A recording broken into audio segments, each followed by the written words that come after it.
Joe Biden just doing some paperwork in the office on Inauguration Day 2021 with the mask on. What's he doing? He's signing American death warrants, essentially. People will die as a result of the executive actions he took, fulfilling the globalist agenda and trying to undo everything that Trump did because Trump did it. What he did on that day and beyond led to the deaths of many, many people, including Laken Riley, murdered by an illegal alien because of what Joe Biden was doing right there. These executive actions that ordered the border essentially opened. Ruby Garcia, and on and on and on. Children, people of all ages, killed by illegals who would be alive right now if Donald Trump were still in office. You know, they detest Trump for so many reasons. You can see it on Inauguration Day in 2017. Democrats were, well, plotting. How do we get this guy? How do we stop him from doing what he's about to do? You know, he signed a lot of executive orders to stop what Obama was doing. The thing is, his executive actions, in my opinion, saved lives as compared to Joe Biden, which took lives. That's the difference here. But both men were taking action. Yes, taking action. You know, America is more a country these days, though, about saying stuff. Have you noticed that? I'm no Mitt Romney fan, but he once said that America is more about what you say rather than what you do. It's kind of interesting. One of the many reasons why Donald Trump does not fit in the swamp. He likes to do things. That wall. Remember how they laughed about it? Now they're just debating, well, how much money can it get completed now, this quarter, next quarter, you know, all that stuff. He made it into a reality. Another reason why they must stop him, this campaign to lock him up. So unbelievably corrupt. And now I think they've made themselves crazy and they're taking it to extreme levels. They never planned to go here. Folks, they thought we'd get scared the moment they threw the cuffs on him. We didn't. We have stood by him. Now they're going to extremes and they don't know what they're doing. For instance, on Monday, Donald Trump, well, he gets to defend himself. Don't you think? Isn't he allowed to come out and say things? Yes, it's America. And on Monday in the, what was this, the 5th, 6th, 7th proceeding? I don't know. I mean, he's allowed to say things. And he did. They are doing things that have never been done in this country before. We've never had anything like it, certainly not at this level. It does happen a lot in third world countries, banana republics. They're dying to get this thing started. The judge cannot go faster. He wants to get it started so badly. And there's tremendous corruption. Mark Pomerantz, he was Hillary Clinton's lawyer or Democrat National Committee's lawyer. They wouldn't do what he wanted to do, and he goes out and he writes a book long before any decisions were made. Bragg had a fit over that. Bragg said this trial is now dead. Colangelo is a radical left from the DOJ who was put into the state working with Letitia James. This state is losing tremendous prestige. It's losing its companies. It's losing its people. They're fleeing, and violent crime is flourishing. And we can't have that. We can't have that. No city should have that. So the left sees an existential threat to democracy. I see an American citizen exercising his First Amendment rights, which still apply, don't they? This judge, Judge Mercheron is his name, Juan Mercheron, who is totally conflicted, more on that in a moment, doesn't think that Donald Trump should be able to defend himself. He's involved in this whole, the Michael Cohen and the money and the Stormy. He said what we just saw there, his statements were threatening, inflammatory, denigrating. Now, it's okay to be denigrating. Inflammatory, in a political sense, whatever. Maybe if you're the subject of the criticism, I mean, you're allowed to say stuff. Now, you're not allowed to threaten people. And Donald Trump did not threaten people. This is where I can see they're making mistakes. They have gone too far, especially this judge. Now, there's been some very intriguing reporting. This judge got lumered, and Donald Trump posted on Truth Social. This judge, well, let me show you. I'm not going to make it too specific because I don't want any problems, but this is from a very close family member, reportedly, of the judge, okay? It's a Twitter account. What is the this, instead of their own face, they put Donald Trump behind bars. This is a member, reportedly, of the Mercheron family. This would suggest that the judge is hideously biased, huh? He looks all regal and dignified in the robe there, sitting for his picture, but that's what's inside his heart. I can make that case.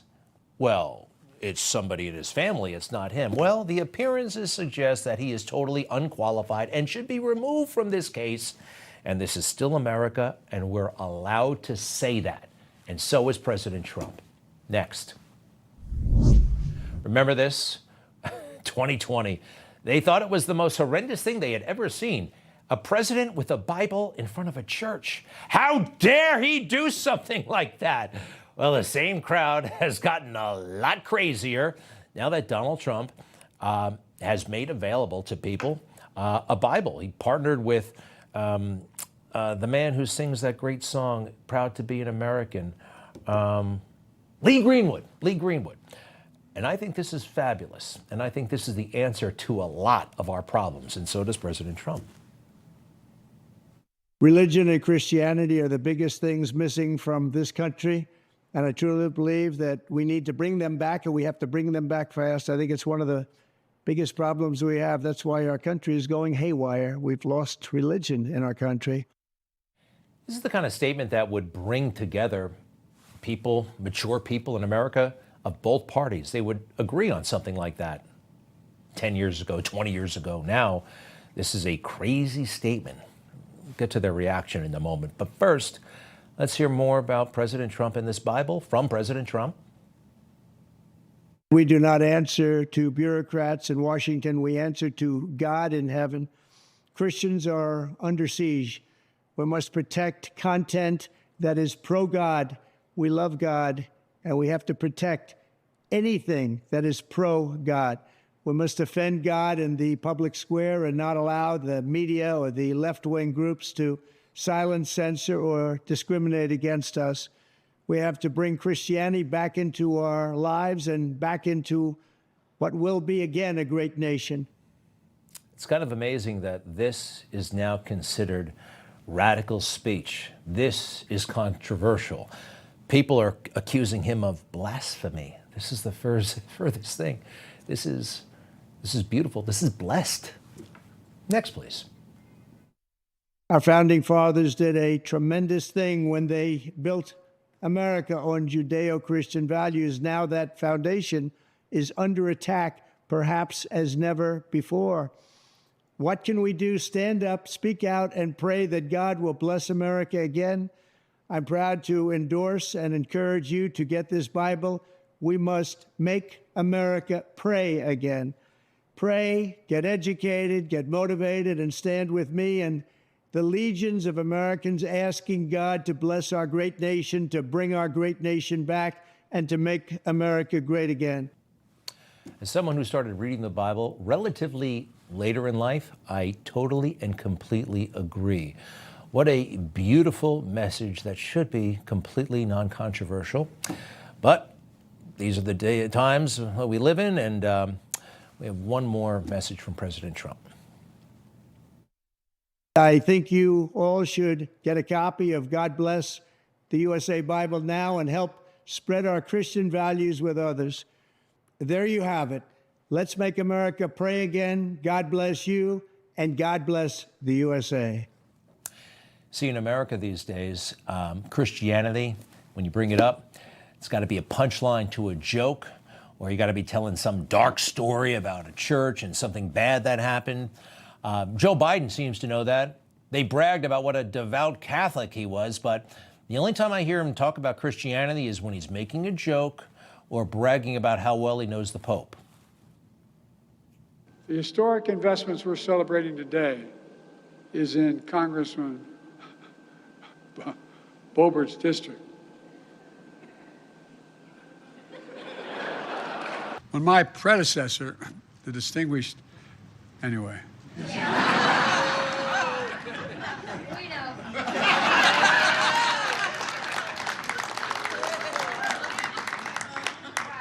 And our friendship goes a long way and can take us a long way.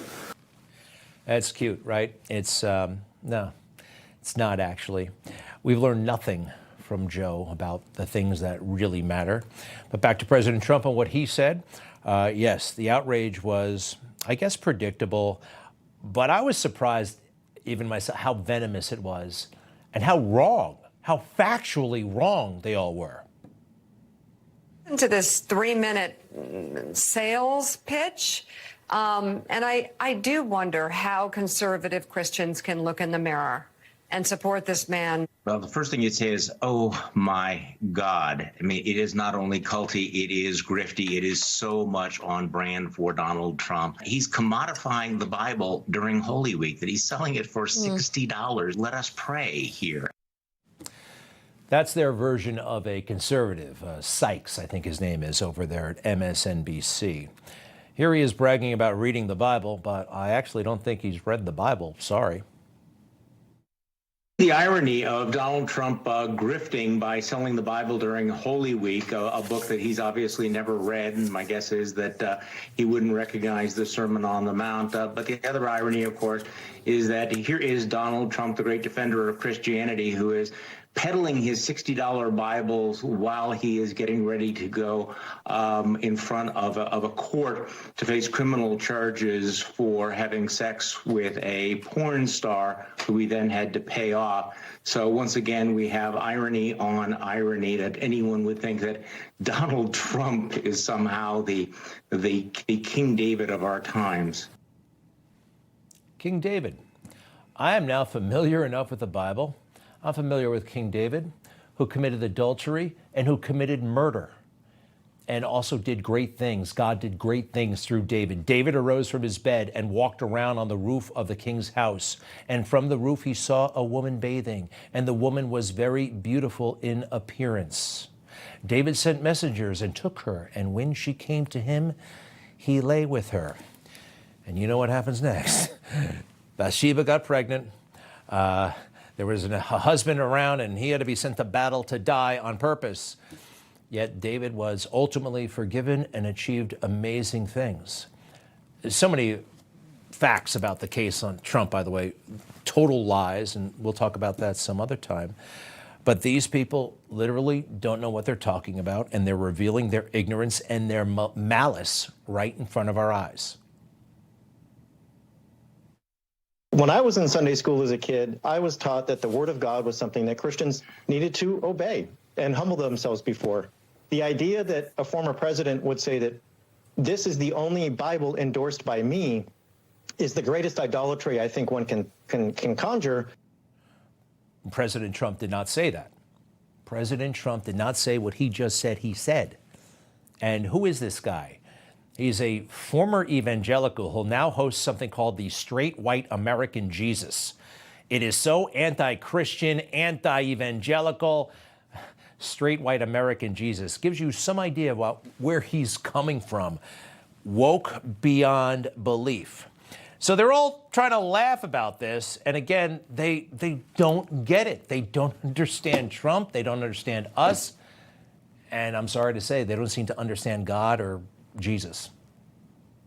Liz Cheney posted on X, Donald, instead of selling Bibles, you should probably buy one and read it, including Exodus 20:14. She's referring to the verse that says, thou shalt not commit adultery. Liz Cheney getting a little dig in, right?